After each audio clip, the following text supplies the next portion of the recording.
பாமக நிறுவனர் ராமதாஸ் தேர்தல் அறிக்கையை வெளியிட்ட பின் செய்தியாளர்களை சந்தித்தார். அந்த காட்சிகளை தற்போது பார்க்கலாம்.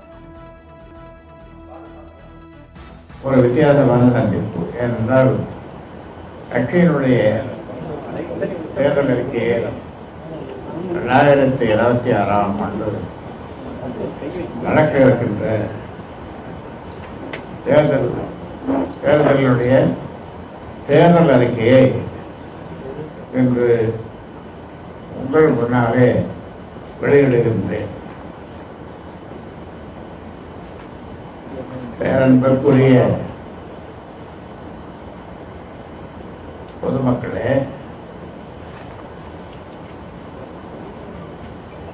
ஒவ்வொரு தனி மனிதன் வளர்ச்சியும் ஒவ்வொரு குடும்பத்தின் உயர்வும் நாட்டின்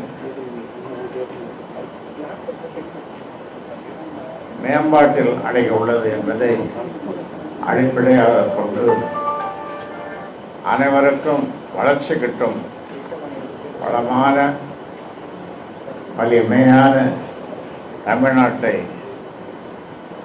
காண பாட்டாளி மக்கள் கட்சி உறுதியேற்று தேர்தல் அறிக்கையை வெளியிடுகிறேன். மக்கள் மீது பேரன்பும் மரியாதையும் கொண்டிருக்கிற நான் உங்களுக்காக பாடுபடுவேன். உங்களின் ஒவ்வொரு வளர்ச்சியிலும் அக்கறையுடன் பாட்டாளி மக்கள் கட்சி செயல்படும். உங்களுக்காக போராடும் என்பதை ஏற்று நடைபெற உள்ள சட்டமன்ற தேர்தலில் என் சார்பில் போட்டியிடும் வேட்பாளர்களை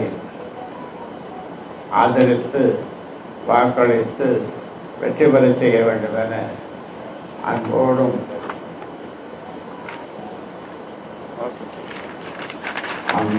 பாசத்தோடும் கேட்டுக்கொள்ளுகின்றேன். இதேபோல் எங்களுடன் கூட்டணியில் இணைந்து போட்டியிடும் தோழமை கட்சிகள் வேட்பாளர்களையும் ஆதரித்து வாக்களித்து வெற்றி பெற வேண்டும் என மிகுந்த அன்புடன் கேட்டுக்கொள்கிறேன்.